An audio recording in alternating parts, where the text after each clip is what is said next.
Hi, Shajeer കളരിക്കൽ. ഇന്നത്തെ എൻ്റെ video ഞാൻ ചെയ്യുന്നത് എൻ്റെ ചാനലിൽ ലഭിച്ചിട്ടുകൊണ്ടിരിക്കുന്ന ചില അഭിപ്രായങ്ങളും നിർദ്ദേശങ്ങൾക്കുമുള്ള മറുപടിയാണ്. അതിൽ പ്രധാനപ്പെട്ടത് എൻ്റെ ചാനലിന് ഒരു ലോഗോ വേണമെന്നുള്ളതാണ്. എന്നാൽ ഈ മറുപടിയാണ് ഇന്നത്തെ വീഡിയോ ചെയ്യുന്നതെങ്കിലും വീഡിയോൻ്റെ കണ്ടന്റ് നൽകിയിട്ടുള്ളത് ഭാര്യമാർക്ക് ആശ്വാസം നൽകുന്ന വാക്കുകൾ എന്നാണ്. ഞാൻ ആ ലോഗോയുമായി ബന്ധപ്പെട്ട് നടത്തുന്ന പ്രതികരണത്തിൽ എൻ്റെ വിഷയം അവിടേക്ക് എത്തിക്കുന്നു എന്നുള്ളത് കൊണ്ടാണ്. ഈ ചാനലിൽ ഞാൻ സംപ്രേഷണം തുടങ്ങിയ അന്ന് മുതൽ വിവിധ പ്രതികരണങ്ങളാണ് എനിക്ക് ലഭിച്ചുകൊണ്ടിരിക്കുന്നത്. എൻ്റെ സംസാരത്തിൻ്റെ വേഗത കൂട്ടണമെന്നും വേഗത കുറയ്ക്കണമെന്നും ഇങ്ങനെ തുടങ്ങുന്ന പല അഭിപ്രായങ്ങളാണ് എനിക്ക് മുന്നിൽ വന്നത്. അതിൽ പ്രധാനപ്പെട്ട ഒന്ന്, നിങ്ങളുടെ ചാനലിന് ലോഗോ നിർബന്ധമാണ് എന്നുള്ളതാണ്. ചാനലിൻ്റെ തുടക്കത്തിൽ തന്നെ എൻ്റെ യൂട്യൂബേഴ്സായ ചില സുഹൃത്തുക്കളുമായി ഞാൻ ചർച്ച ചെയ്യുകയും എഡിറ്ററുമായി പങ്കുവെക്കുകയും അങ്ങനെ ലോഗോ ഡിസൈൻ ചെയ്യുകയോ ലോഗോ നൽകുവാൻ തീരുമാനിക്കുകയും ചെയ്തതാണ്. എന്നാൽ ഞാൻ ഈ ചാനലുമായി മുന്നോട്ട് വരാൻ ഉണ്ടായൊരു കാരണമുണ്ട്. എനിക്കിതിന് നല്ല പ്രേരണ നൽകിയ ഒരു ഘടകമുണ്ട്.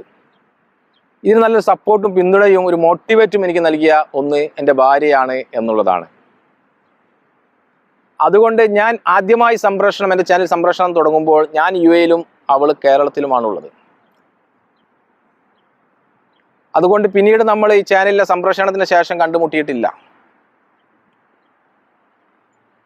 വളരെ മുന്നോട്ട് ഈ ചാനലുമായി ഞാൻ മുന്നോട്ട് പോയാൽ നൂറുകണക്കിന് എപ്പിസോഡുകൾ വന്നടഞ്ഞാലും ഈ ചാനലിൻ്റെ ഈ ചാനലിലെ തുടക്കമെന്ത് എന്നുള്ളത് ചരിത്രത്തിൽ അവിശേഷിക്കേണ്ടതുണ്ട്.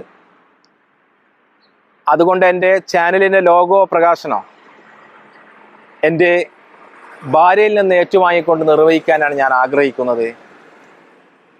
അതിനുള്ളൊരു അവസരം കാത്തു നിൽക്കുന്നതാണ് ചാനലിൽ എൻ്റെ ലോഗോ എഡിറ്റ് ചെയ്യാൻ വൈകുന്നത് എന്ന് ഈ പ്രതികരണവുമായി ബന്ധപ്പെട്ട് എനിക്ക് പ്രേക്ഷകരോട് പങ്കുവെക്കാനുള്ളത്.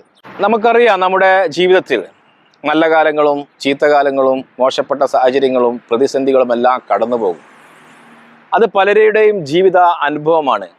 പല സൈക്കാട്രിസ്റ്റുകളും പറയാറുണ്ട്, നമ്മുടെ ജീവിതത്തിൽ വരുന്ന പല അനുഭവങ്ങൾക്കും പ്രതിസന്ധികൾക്കും പ്രയാസങ്ങൾക്കും നമ്മോടൊപ്പം നിൽക്കുന്നത് 2 or 3 പേരായിരിക്കും ഒരു പക്ഷേ എന്നുള്ളത്. അതായിരിക്കാം, പക്ഷെ എൻ്റെ അഭിപ്രായത്തിൽ ആ 2 or 3 പേര് നമ്മുടെ മാതാപിതാക്കളോ നമ്മുടെ ഭാര്യമാരോ ആകണം എന്നുള്ളതാണ്. വ്യക്തിപരമായി എൻ്റെ ഒരു അനുഭവം തന്നെ ഞാൻ നിങ്ങൾക്ക് മുന്നിൽ പങ്കുവെക്കുന്നത് എന്നുള്ളത്, കഴിഞ്ഞു പോയ എൻ്റെ 1.5 വർഷക്കാലം ശാരീരികമായും മാനസികമായും സാമ്പത്തികമായും ഞാൻ വളരെയേറെ വെല്ലുവിളികളും പ്രയാസങ്ങളും അനുഭവിച്ച ഒരു സമയമാണ്. അതിലെനിക്ക് മുന്നോട്ടുള്ള പ്രയാണത്തിന് ഊർജം തരുന്ന രീതിയിലേക്ക് എന്നെ സപ്പോർട്ട് ചെയ്ത് ഉണ്ടായത് കൂടെ എൻ്റെ ഭാര്യയാണ് എന്നുള്ളതാണ്. ഇത് എനിക്ക് എന്നല്ല, പലർക്കും പല ജീവിതത്തിലുള്ള ഒരു അനുഭവമാണ് എന്നുള്ളത് കൊണ്ടാണ് ഞാൻ പറഞ്ഞു എൻ്റെ വിഷയം അവിടെ എത്തിക്കും എന്നുള്ളത് കൊണ്ട് ഞാൻ നൽകുന്ന മറുപടി എന്നുള്ളത്, നമ്മെ സംബന്ധിച്ചിടത്തോളം നമ്മുടെ ജീവിതത്തിൽ സംഭവിക്കുന്ന ചരിത്ര മുഹൂർത്തങ്ങളാകട്ടെ, നമ്മുടെ സന്തോഷത്തിൻ്റെ ദിനങ്ങളാകട്ടെ, നമ്മൾ വളരെ ആവേശത്തോടു കൂടെ അത് സ്വീകരിക്കുകയും നമ്മൾ ആ രീതിയിൽ ആഘോഷിക്കാറുമുണ്ട് ആ സന്തോഷങ്ങൾ. എന്നാൽ ചരിത്ര മുഹൂർത്തങ്ങളിലും ആ സന്തോഷ ദിനങ്ങളിലും നമ്മുടെ ഹൃദയം ഒന്ന് തുടിക്കുകയും അറിയാതെ കണ്ണുനീര് വന്നു പോകുകയും നമ്മൾ ആകെ ഒരു ഇടർച്ചയും ഒക്കെ സംഭവിക്കുന്ന ഒരു മുഹൂർത്തം എന്നുള്ളത് നമ്മുടെ വിവാഹത്തിൻ്റെ ആ ദിവസമാണ്. നെഞ്ചോട് ചേർത്ത് പിടിച്ചുകൊണ്ട് ഇക്കാലം അത്രയും വളർത്തിയ പിതാവ് കൈവിട്ട് നൽകുന്നു തൻ്റെ മകളെ. തൻ്റെ പിതാവ് ഒരു മഹറിന് പകരമായി തൻ്റെ മകളെ കൈവിട്ട് നൽകുന്ന ആ സമയം, ഒരു ഇടർച്ച ആ പിതാവിൻ്റെ വാക്കുകളിൽ നമ്മൾ കേൾക്കാറുണ്ട്. നിക്കാഹിൻ്റെ സദസ്സുകളിൽ അറിയാതെ നെഞ്ചൊന്ന് തുടിക്കുന്നു. അത് ആ പെൺകുട്ടിയെ ഭാര്യയായി സ്വീകരിക്കുന്നവർക്കുമുണ്ട്. വിനീതനായി ഞാനടക്കമുള്ള പലർക്കും അത് അനുഭവിച്ചവരാണ്. കൽബൊന്നറിയാതെ തുടിക്കുന്നത്, എന്തോ ഒരു ഒരു മാനസിക ഇത് അവിടെ പിരിമുറുക്കം സംഭവിക്കുന്നു. നമ്മൾ ആലോചിക്കണം. അവിടെ നമ്മളെ ഏൽപ്പിക്കുമ്പോൾ നൽകുന്ന ഒരു വാചകമുണ്ട്, എൻ്റെ മകളെ ഈ മഹറിന് പകരമായി ഇണയായി തുണയായി നൽകുന്നു എന്നുള്ളത്. പക്ഷെ പലപ്പോഴും നമ്മളിൽ പലരും അവരെ ഇണയായാണ് കണക്കാക്കുന്നത്, തുണയായി കണക്കാക്കാറില്ല. ജീവിതത്തിൽ വന്നു ചേരുന്ന സന്തോഷങ്ങളും ദുഃഖങ്ങളിലും ഏറ്റവും കൂടുതൽ എൻഗേജ് ആകുന്നത് നമ്മുടെ ഭാര്യമാരാണ്. ഒരുപക്ഷെ പലയിടങ്ങളിൽ അത് അവസാനം അറിയുന്നതായിരിക്കും അവർ. ചിലർ സന്തോഷങ്ങളും ദുഃഖങ്ങളും ബാറുകളിലോ അങ്ങാടികളിലോ കൂട്ടുകാരിൽ നിന്നോ പങ്കുവെച്ചും ആഘോഷിച്ചും അത് ആസ്വദിച്ചും അത് അനുഭവിച്ചുമാണ് ചിലപ്പോൾ തിരിച്ചെത്താറുള്ളത്.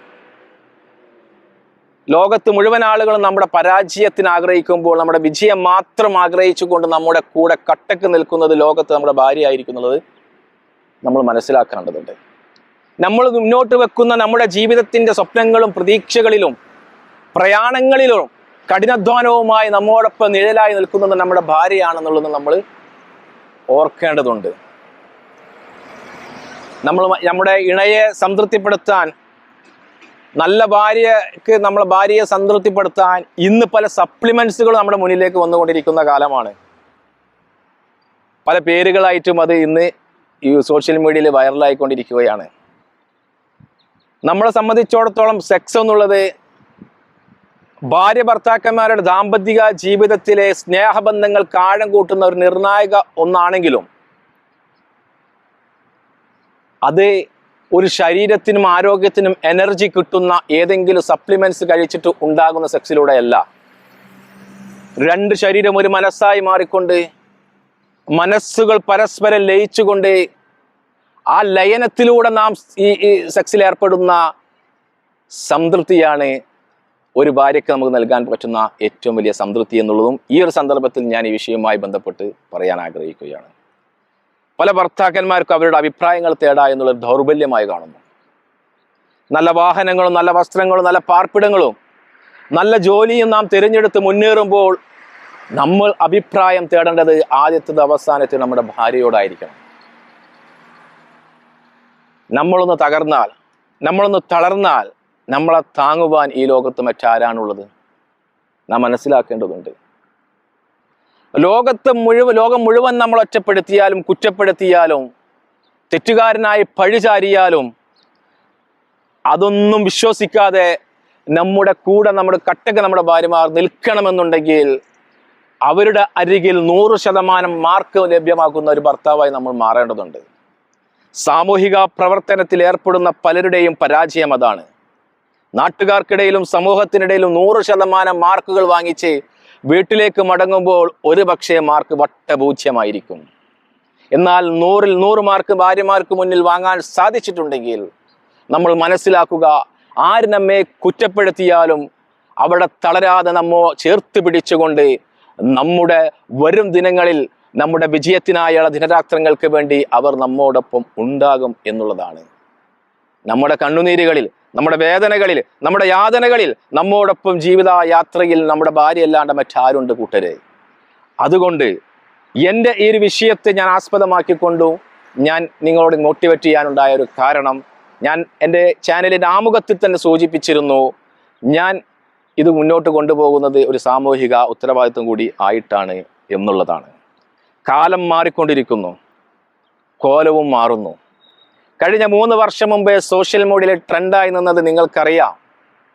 സ്വന്തം പിതാവ് ഒരു മകളെ ഒരാൾക്ക് കൈപിടിച്ചു കൊടുക്കുന്ന ആ ദിനരാത്രങ്ങളിൽ പിതാവിനെയും മാതാവിനെയും സഹോദരനെയും കെട്ടിപ്പിടിച്ചുകൊണ്ട് കണ്ണുനീരാൽ കല്യാണപ്പന്തലിൽ നിന്ന് ഇറങ്ങിപ്പോകുന്നതായിരുന്നു ട്രെൻഡെങ്കിൽ, ഇന്ന് അന്നേ ദിവസം കൈകളുടെ ചിഹ്നം ഈ രീതിയിൽ കാണിച്ചുകൊണ്ട് ഇന്ന് കല്യാണപ്പന്തലിൽ നിന്നും കല്യാണപ്പന്തലിലേക്ക് മണവാട്ടിമാർ നൃത്തം ചവിട്ടിക്കൊണ്ടു പോകുന്ന കാഴ്ചയാണ്. മാറുന്ന ലോകത്ത് കോലങ്ങൾ പലതും കെട്ടിവന്നാലും നല്ല സംസ്കാരം ജീവിതത്തിൽ ഉയർത്തിപ്പിടിക്കുന്നവൻ്റെ മാറാത്ത കൽവിൽ തുടിക്കുന്ന ദിനരാത്രങ്ങൾ തന്നെയായിരിക്കും നമ്മൾ മറ്റൊരു വീട്ടിൽ നിന്ന് നമ്മൾ ഇന്ന് വരെ അറിയാതെ നമ്മൾ കൈപിടിച്ചു കൊണ്ടുവന്ന് നമ്മുടെ ജീവിതത്തിൻ്റെ എല്ലാമാക്കുന്ന നമ്മുടെ ഭാര്യമാർ എന്നുള്ള യാഥാർത്ഥ്യം മാറുകയില്ല എന്നുള്ളതാണ്. അതുകൊണ്ട് നമ്മുടെ ജീവിത പങ്കാളിയെ, നമ്മുടെ ജീവിതത്തിൻ്റെ എല്ലാ മേഖലകളിലും നമ്മുടെ ജീവിതത്തിന് താങ്ങും തണലുമായി നിൽക്കുന്ന ഭാര്യയെ ജീവിത പങ്കാളി മാത്രമായിട്ടല്ല, നമ്മുടെ ജീവിതത്തിൻ്റെ എല്ലാമായി കൊണ്ട് ചേർത്ത് നിർത്തി മുന്നോട്ട് പോകാൻ എന്നെ വീക്ഷിക്കുന്ന മുഴുവൻ ദമ്പതിമാർക്കും സാധിക്കട്ടെ എന്ന് ആശംസിക്കുന്നു. എന്നെ കേട്ട പ്രേക്ഷകർക്ക് നന്ദി. അടുത്ത വീഡിയോയുമായി വീണ്ടും കാണാം. ബൈ.